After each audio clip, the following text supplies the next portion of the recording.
Sound to Token, Chapter 5, Adventures with Sunburst. Soun soon forgot about the problem of the coming of the white settlers. He returned to the village with his eyes on the beautiful mountains towering above the valley.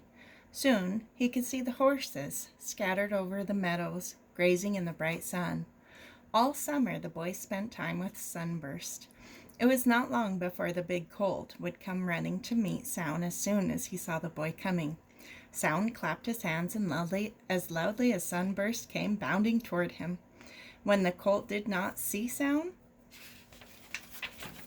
the boy would clap and Sunburst would hear and come on the run. Soun always had a treat for the colt. Next, the boy trained the colt to stop when he raised his hand over his head. When Sunburst did it right, Soun took his other hand from behind his back and gave the colt a treat. Sunburst liked berries, grain, wild apples, and chokecherries. This was just the beginning of the training of Sunburst, the horse who obeyed the boy's hand. The first people to see Soun make his colt come, stop, run in a circle, and do many other things just by using hand signals were amazed. Other horsemen had trained their animals well, but no one ever saw a colt taught so well by a boy so young. For all the next year, the boy who could not speak and his horse Sunburst were together at every chance. Sunburst had become a young stallion. Soun trained his horse to get used to a rope first, then came the bridle. The biggest step would come the first time Soun would lift himself onto Sunburst's back and ride him a short distance. Before that first ride, Soun let the stallion get used to having the boy's arms around his neck and over his back. Sunburst was not at all afraid of his young master, who had grown taller during the past year. The day the boy decided to ride Sunburst for the first time, Olacott came to help his son. Soun clapped his hands. Olacott watched Sunburst raise his head and come running to the boy. As Sunburst came close, Soun raised his hand, and the horse stopped instantly. Sunburst lowered his head and pawed the ground with one front hoof. Soun waved his hand in a circle above his own head. Sunburst ran in a circle around the boy, and at a clap of Soun's hand, the stallion came right up to his master. The boy gave the clever horse some wild apples and a warm hug. Sound Token, you have trained your colt well. Your grandfather would be proud. The Great Spirit has given you special power with your horse. Now you will ride the young stallion and watch and teach him even more. Soun listened proudly as his father spoke. He stood next to Sunburst, rubbing his horse's neck. Carefully, the boy slipped the bridle over the stallion's head and fastened it. Then Soun, using his arms, put his weight on the horse's neck and back. He had done these same things many times before. This time, he moved his hand to the stallion's mane and hung on as he slipped his leg up. With a smooth push off on his other foot, Soun raised himself onto Sunburst's back for the first time. The boy leaned forward over the young horse's neck and rubbed it gently. Sunburst raised his head and looked back to see what the boy had done. He blew air from his nostrils and began to prance from side to side. Olacott was nearby on the big mare. He rode close to Sunburst to quiet him. Before Soun knew what was happening, the horse broke into a sudden gallop with the boy hanging on to the reins and leaning forward over the stallion's neck. Olacott rode close to the galloping horse. As Soun held tightly to the reins, he slowly let one hand move to the horse's neck. He rubbed his hand slowly along the animal's neck. As he did, the young stallion began to slow his gallop.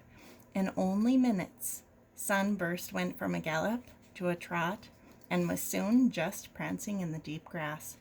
Soun continued to rub the stallion's neck. The young horse was walking now. When the boy put both hands on Sunburst's neck and rubbed softly, the horse stopped, turned for a look at his young rider, and then began grazing on the grass at his feet. Soun carefully slid from Sunburst's back. He reached into a rawhide bag to get a handful of chokecherries for his young horse. "Well done, my son," called Olacott. Your stallion is ready to obey the touch of your hands. Each time you ride him, he will learn more. Train him well, and he will serve you well. Olacott turned and rode off toward the village, leaving an excited boy standing next to the horse he loved. From that time on, Soun rode Sunburst every day. He taught the stallion to turn at the touch of his hand. Many times Soun rode without a bridle. At the touch of Soun's feet, the clever horse learned to go fast or slow. Slow, soft taps with the heels, and Sunburst would walk. Faster and harder taps were the signal to trot. Even faster and harder, and the stallion would gallop. For top speed, Soun leaned far over the horse's neck while tapping Sunburst's sides as fast as he could. Soun trained Sunburst to come, to circle, to lie down, to get up, and even to play dead, all with hand signals. He practiced riding the stallion in a special way to stock up on wild game. Soun would hang on to the long mane and lie far over to one side with a foot dug into the horse's back to keep from sliding off. With most of his body hidden over one side of the horse, Soun would not be seen by animals on the opposite side. This way, he could guide his horse close to a deer or elk without being seen. Soun loved to listen to hunting stories. He was always excited when hunters returned with pack horses carrying elk, moose, deer, or other game. The Nez Perce people also had some cattle they had gotten by trading horses to white people. Still, the Indian people used fish and wild game for their main meat supply. Most of all, the hunters liked to trade horses for rifles. A few hunters still used bow and arrows, but most game was shot with rifles. The Indian men became expert marksmen with their weapons. Soun had played with bow and arrows since he was a very small boy. As he got older, he learned to make his own bow and arrows. He became a very good shot and won many contests against boys his own age. He even did well against boys older than he. As soon as Soun could ride Sunburst well, he began to practice hunting skills while riding. Villagers often saw the boy riding slowly toward a bush or a tree. He would be hanging over his horse's neck away from the target, a bush or tree that was a make-believe elk or moose. When he was very close, Soun would spring to an upright position with bow and arrow ready. His shot was quick and true, hitting the target dead center. The boy and his horse amazed all who saw them work together. They often spoke about the boy who talked to his horse with his hands and feet. Hunting stories were often told in the sweat houses as men and boys sat together in the steamy huts. Soun dreamed of the day he would find the first game animal, stalk it, and make the kill. He would return to the village proudly with meat and hide for his people. The summer of 1873 was especially beautiful in the Wallowa Valley. The winter snows melted slowly, sending a steady supply of water into the lake and streams in the valley. The water left in the soil kept the grasses growing thick and sweet. It was a day in late August when Olacott came to Soun to say words that made him tingle with excitement. Sound token, you ride well. You have learned much since you were a small boy. Soon you will become a man, and the Great Spirit will send you on a Wayakin for your life. Tomorrow hunters will leave for the high mountain valley to hunt for game. You will come with us to learn the skills of hunting. Listen and watch with great care. Our best hunters will teach you many things that they have learned from great hunters who taught them. Remember, you are to watch and listen. Be sure to do everything our hunters ask of you. I will be proud of you, my son. My son will be a great hunter someday. Soun could hardly believe his father's words. He felt the thrill of total excitement fill his mind and body. He felt that he could run further and faster, jump higher, and work harder than ever before. He could start right away to get ready for this adventure. Time passed slowly the rest of the day, and it was hard to sleep that night. Soun ran to find Sunburst and to get things ready for the ride into the high mountains. Hides would be taken for use in building small sleeping shelters. Dried fish, berries, and roots were packed. Hunters cleaned their rifles. Hunting dances were done around the campfire that night. Soun watched every move of the dancers and heard every beat of the drums. His eyes were wide and he did not miss a thing. The bright moon moved far across the sky before Soun finally fell asleep that night. The sun herald, calling the people to awake to a new day, came by the first light. Soun was up quickly and hurried with his father to the lake for their morning swim. This was a regular practice of the men and boys of the village. Women bathed later in the day. Soun returned to the fire his mother had built up from buried coals. He warmed himself quickly and ran off to get Sunburst. The majestic stallion came on the run. Soun left the ground and slid onto the back of his faithful horse. He joined 3 other boys and rode out to round up the other hunters' horses and animals needed to carry all the supplies.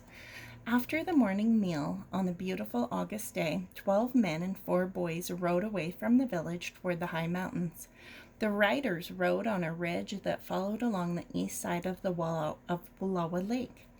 Soun rode at the end of the line of riders.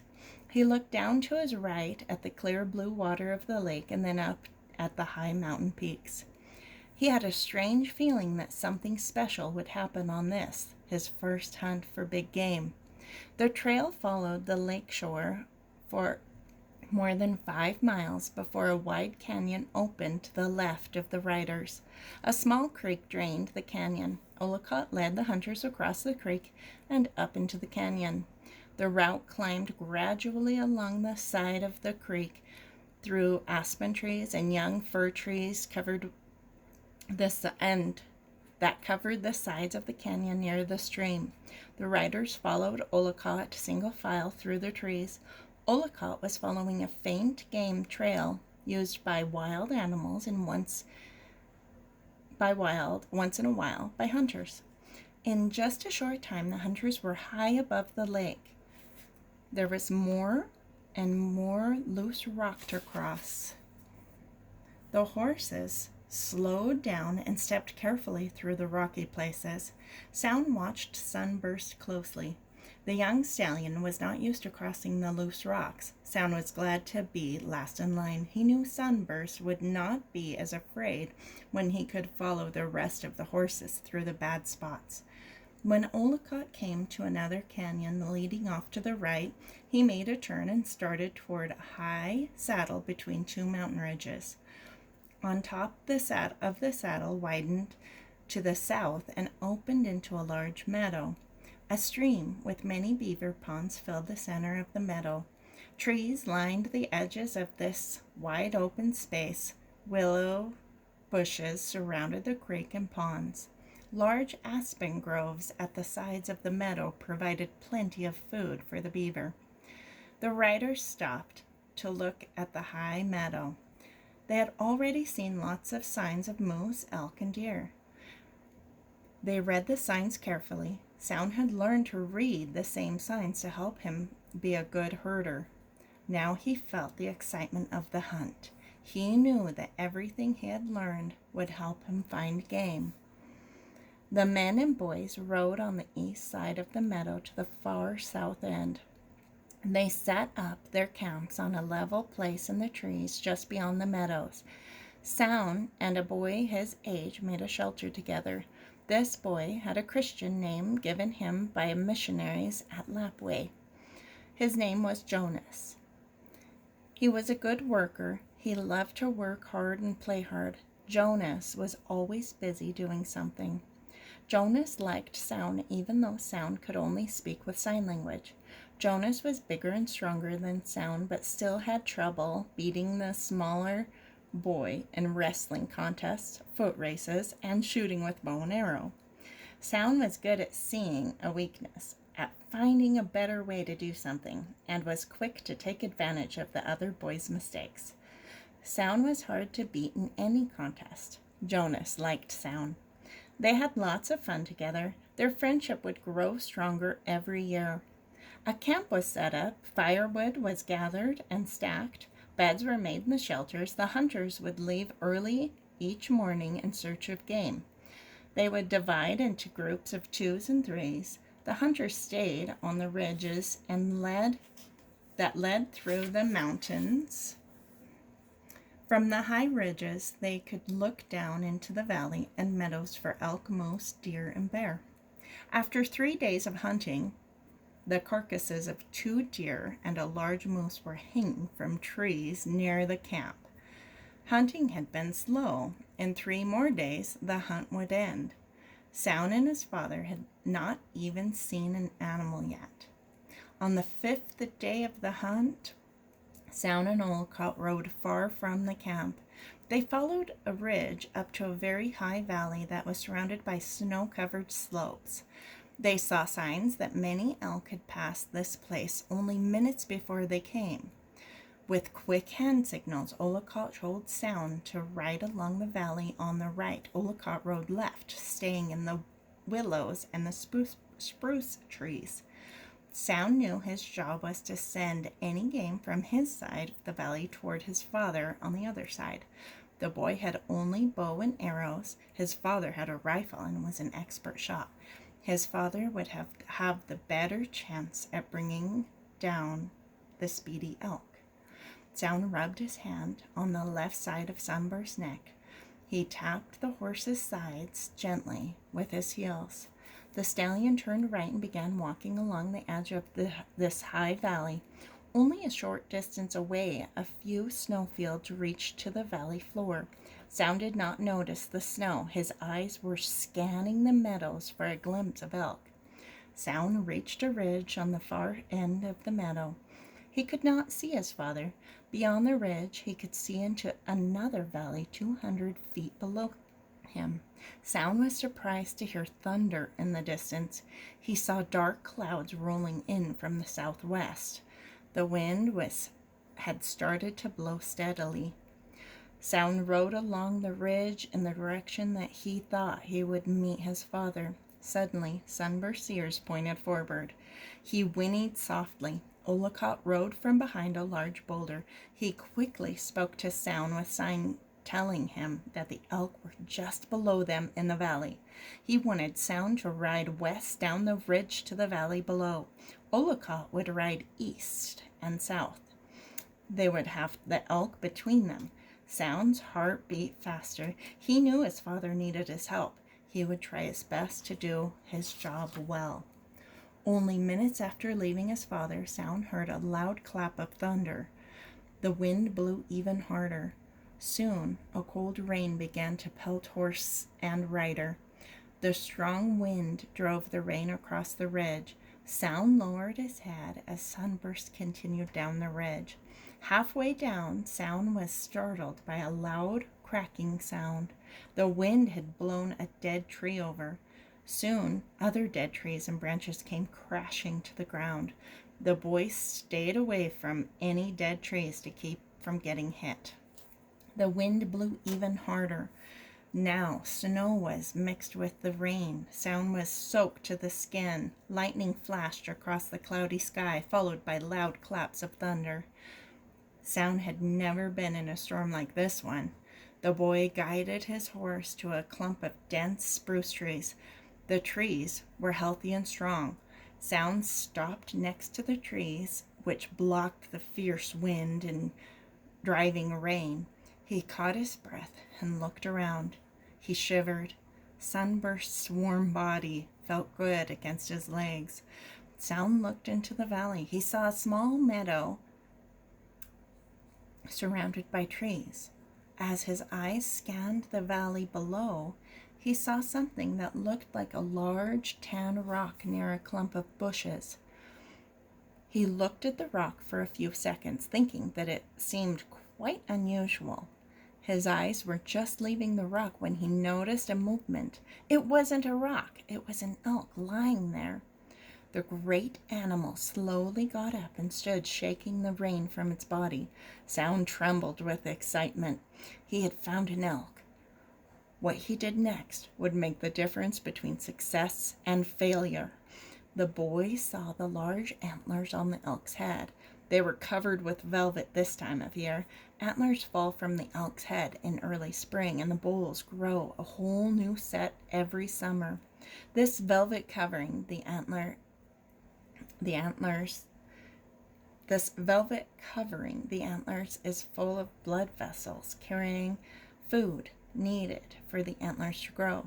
The velvet comes off at the end of summer, just before the mating season begins in late September. Soun studied the elk. He studied the route he would have to cover to get close enough for a shot. The noisy storm would help him get close without being noticed by the elk. The boy rode only a little farther. Quickly, he slid from Sunburst's back. He signaled the stallion to stay. Soun began stalking the elk on foot. In his great excitement, he forgot how cold he had been. Now, only one thing was on his mind. I must not miss my chance. I must get close enough for a sure shot. Soun could see the elk grazing near some trees. Then the animal moved behind the trees and out of view. The boy focused on those trees and kept going down the steep hillside. It seemed to take so long to get to the valley floor. When Soun reached the level ground, he hurried toward the trees where he had last seen the elk. I have lost it, he thought. The elk is gone. I must find him. I must.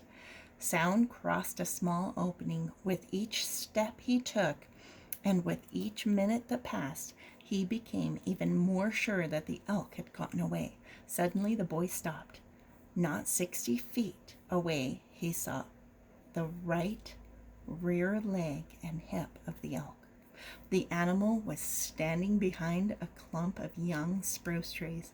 Soun stood frozen in his tracks. He did not have a good shot. From this angle, his arrow would only wound the elk, and it would escape easily. The boy could not move closer without being seen. The only thing he could do was wait. He remembered the advice of his father and other great hunters. Wait for the best shot, but do not wait too long, or you may get no shot at all.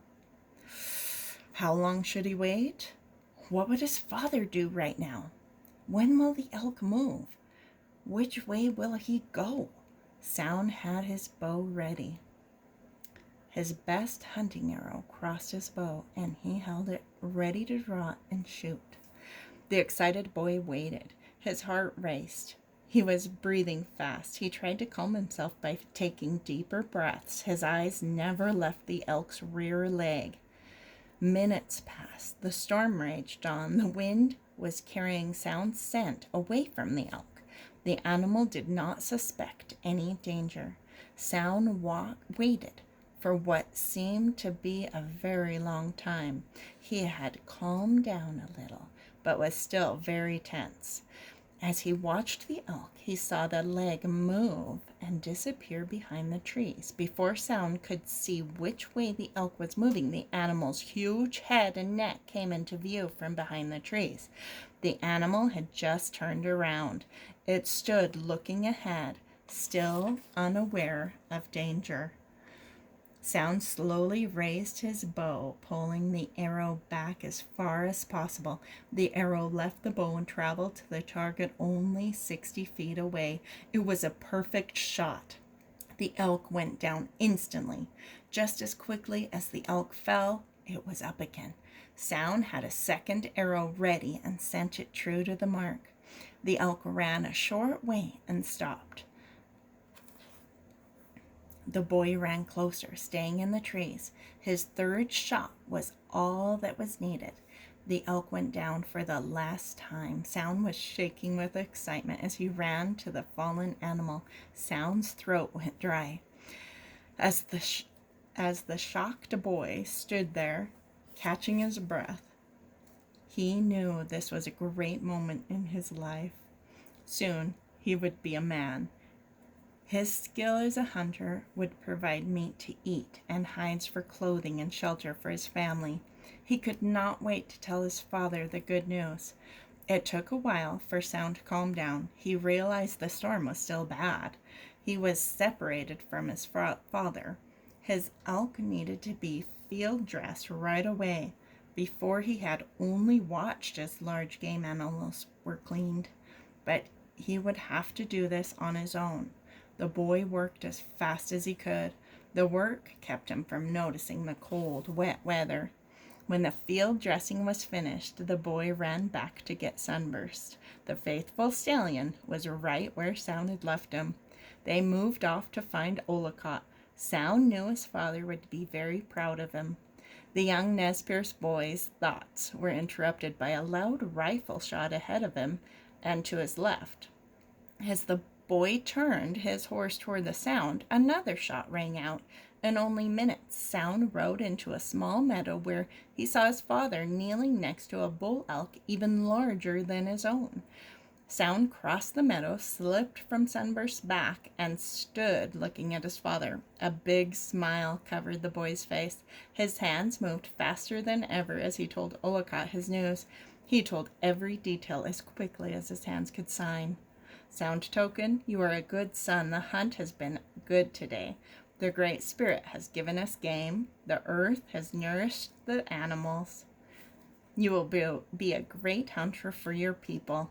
Now we have much work to do. The elk must be prepared for their journey back to our camp.